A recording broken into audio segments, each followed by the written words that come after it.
Hey guys, this is Claim to Fame. I'm your host as always, Kevin Morris. As you can see, my co-host Michael isn't in, kind of sick, but I'm gonna try to hold it down for you guys and see if I can do the same job. Now, first on the docket, we're gonna follow up from last week's story where we talked about Drake and with God's Plan. Apparently it's #1 again already, and for someone who we talked last week where the comebacks for Taylor Swift and Katy Perry and Justin Timberlake haven't been doing as well for them, clearly Drake has broken the mold as per usual and is clearly proving ahead of the game. And he's #1 in Spotify, #1 in Apple streams in a day, getting 14 million and 4 million spins respectively for each. And I don't know if it's God's plan, but it's definitely God's plan to actually get this done. Next on the docket, we've seen this week the release of Culture 2 by Migos, and apparently Takeoff did not get up on Bad and Bougie this time, and he's actually apparently, as what Quavo's been saying, been the best on the album, and from what the streets are saying, he's the best on the album so far. So to follow that up, I haven't heard it yet, but I heard another Drake track on there too, so just another win for Drake this weekend and just getting that promotion done without even putting an album out, which is insane. Apparently it's called Walk It, Talk It. I've heard a snippet of it. It's okay, it's nothing I'm running to hear, but apparently anything Drake at this point is really good since his time off has been great for him.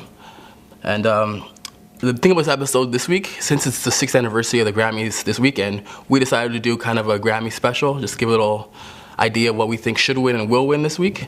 So if that's okay, we're gonna try and go through some of the best titles or best categories this week we think would be the best to go for. So for best new artists, we have Alicia Cara, Khalid, Lil Uzi Vert, Julie Michaels, and SZA. Me personally, who I think should win is SZA, and I think might actually win this is SZA, because I think she's breaking ground. She just had that new Gap commercial, and to really follow up, I think everyone else in the category, other than Khalid, but he had nothing more than one song. But I think SZA had just continuously had longevity for his album and has been going the whole year. I think it's just an anthem that is there. Plus, I'm not sure any guys are gonna win a lot of these awards this week in terms of the climate. So if I had to go with anybody, I'll go with SZA. And for best rap performance, we have Bounce Back by Big Sean, Bodak Yellow by, of course, Cardi B, 444 by Jay-Z, Humble by Kendrick Lamar, and Bad and Bougie by Migos.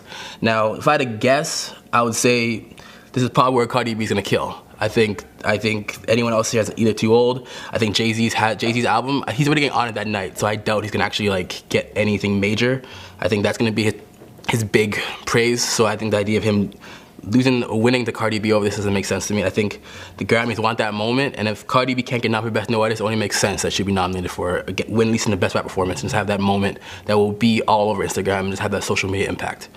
Song of the Year, we have Despacito by Bieber, 444 by Jay-Z, Issues by Julia Michaels, and 1-800-273-8255 by Logic, Khalid, and Alicia Cara. And that's what I like by Bruno Mars. This might either go for Bruno Mars or Despacito, if I had to guess. I think Despacito took over, crosses genres and multiple facets, but also it's Bruno Mars' night. He's actually performing, and Bieber's not going to be showing up apparently till his album's done. So I thought they're going to give the Song of the Year to somebody they know is not going to be there. So if I had to pick, I would say that's what I like by Bruno Mars. That's what I would think should and probably will win. Next, I would go for Album of the Year. Awaken My Love by Childish Gambino, 444 by Jay-Z, Damn by Kendrick Lamar, Melodrama by Lorde, and 24K Magic by Bruno Mars. Depending on the way the show's going, this might actually go to Jay-Z. I think they might just give that extra push just to give it aspect, and might give Song of the Year to Bruno Mars.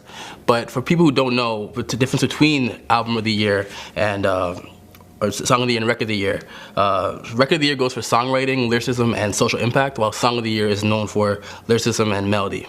Okay, so Record of the Year is Redbone by Childish Gambino, Despacito by Luis Fonsi, Daddy Yankee, and Justin Bieber, Story of OJ by Jay-Z, and Kendrick Lamar's Humble, and 24K Magic by Bruno Mars.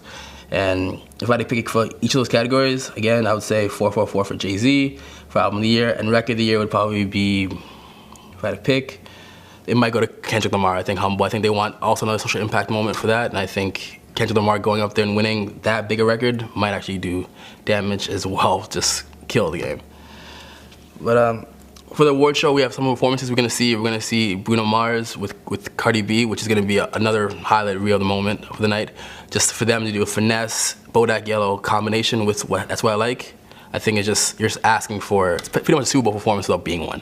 And then we have Rihanna somehow, after getting her snub last year, coming to show up with DJ Khaled, who somehow was able to bring her up to do Wild Thoughts with Bryson Tiller. And like I said, I'm not usually excited for the Grammys lately, but it's something I will watch because, you know, just not just for the job, but also the fact that it's the Grammys. I think they've done a lot to actually pull in and see maybe there might be a lot of highlight moments. But I think if they try and rob people this year, I don't know. But I think with the Jay-Z moment like that, I think the rumors are in the streets that they're gonna do a Jay-Z Beyonce album collab finally coming out, maybe possibly at the end of the show. So we'll see how that goes. Next on the docket, I just wanted to give an idea of a little bit of my feelings on the Oscar nominations that came out this week. Now, if I had to pick, I think the idea of Get Out and Call Me By Your Name getting nominated, I think are really good. Those are my favorites, at least for the award show. But if I had to say, the Oscar movies this year have not been as boring as they normally are. They've actually been pretty good this year. So I think that's going to be good. That's going to be March 4th, which is also celebrating another anniversary. Because they're doing 9th anniversary while the Grammys doing 60th anniversary. So it's just going to be, I think they're going to have a lot of push for this year. And if we're counting what happened last year with Moonlight's mishap with La La Land, I think they're going to try and research that, where they're going to try and make effort to try and make apology for that. So with Call Me By Your Name being pretty much the white version of Moonlight and Get Out being just the social climate of this moment right now, I think it's going to be between those two, I think. Either that or Lady Bird. Lady Bird might sweep it up, given the climate too, the whole Me Too movement and everything. So it's going to be a tough call. And even though there was some snubs, like Wonder Woman and Logan, I feel like I think Lady Bird pushed the envelope where they feel they can put that more towards what they want in terms of the movement and feeling social impact more than Wonder Woman. Even though Wonder Woman was good for women empowerment, I don't think they felt that, because they don't really like superhero movies. And then we've seen that in the last, and as you've seen this year, the 10th anniversary of Heath Ledger, they're not really, that's the only one they've ever given to.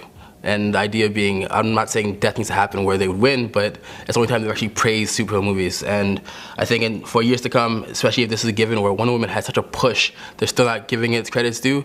I clearly feel they're not gonna be a big push forward to that later on. So with that, I'm still gonna watch that too, but we'll see what happens with that.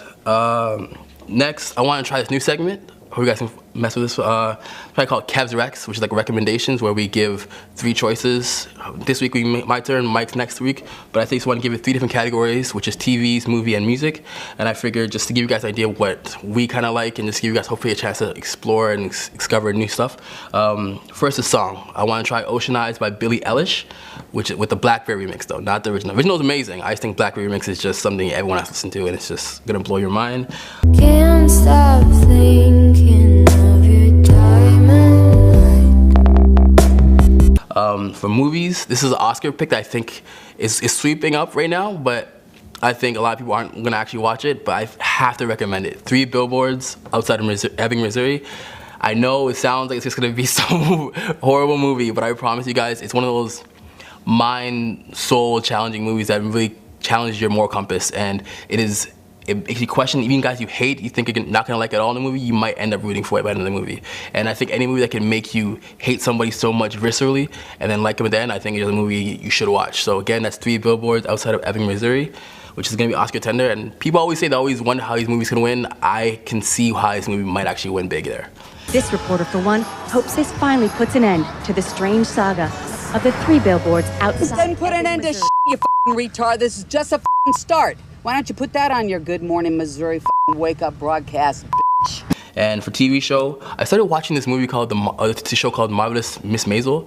It gave me like a female version of Mad Men, but it's just a period piece in the 1950s, and again, surprised me. It also won Golden Globe for Best Actress, and I don't know, I'm telling you guys, it's one of those shows I think you guys should watch, and if that's the case, I think those have been Kev's Recs. I hope you guys like it, and we'll see how that goes, but 15 years I've been working in clubs, okay? Twice have I seen someone deliver the goods. What are you talking about? I'm talking about your act. I am a mother. I don't have an act.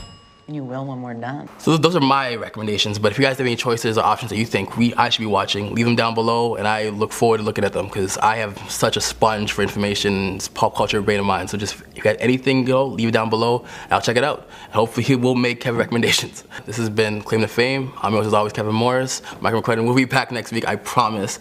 And if you guys like it, if you guys think I'm doing good, let me know, please. Thank you guys below. See you guys next time. Later.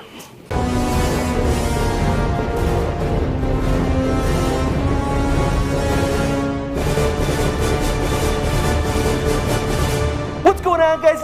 credit documenting the rise and fame of the four Dobre brothers.